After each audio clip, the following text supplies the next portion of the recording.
Good morning. It is Wednesday and it is the last day of March. It is the 31st. Whenever I say those things out loud, sorry, I'm goofy, but I'm pressed. It's going to be April. It's going to be April already. The reading that is suggested for us in today's Devo is Ephesians chapter 2. Verses 11 through 22. Ephesians chapter 2, verses 11 through 22. It's Wednesday. It's the 31st of March. The title of today's meditation is The New Temple. And the reading, the little verses at the top come from Mark 15. So, you who are going to destroy the temple and build it in 3 days, come down from the cross and save yourself. Here's one more piece of abuse that the Jewish leaders hurled at Jesus while he hung on the cross. It concerned his teaching about the temple, and it deserves our meditation today. The place to begin is our Lord's respectful attitude to the temple as the house of God. He, of course, knew the history of Israel. He was well acquainted with the sequence of events from the tabernacle in the desert to the first temple built by Solomon to the second temple begun after the Babylonian exile to Herod's temple still under construction. In each of these buildings there was an inner sanctuary or Holy of Holies in which the Shekinah glory, the symbol of God's presence, could be seen. Thus God dwelt in the midst of his people, and the temple was the focus of their spiritual life. But Jesus was shocked by the contemporary desecration of the temple by its use for commerce.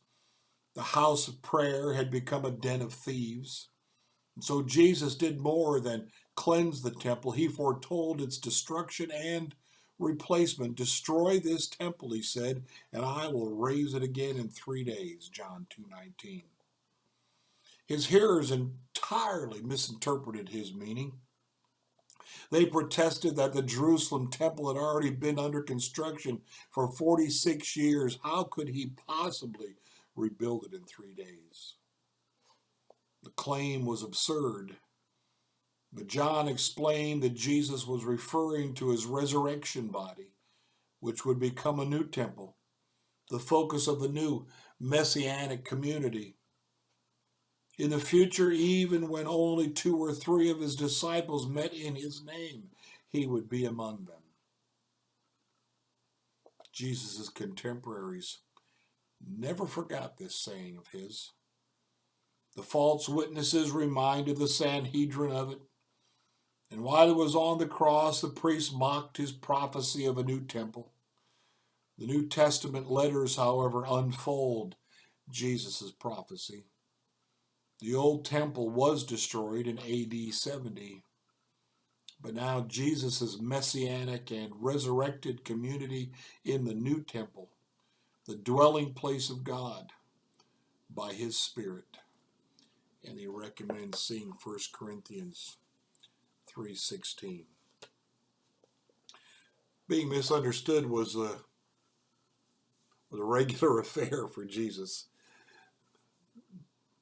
because even though the men that gave him the most trouble were the religious leaders of Israel, they were, as he calls them in one place, blind guides of the blind.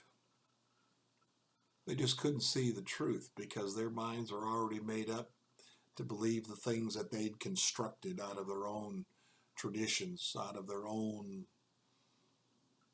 interpretations of the law, of the scriptures that they had available to them at the time, which is what we call our Old Testament.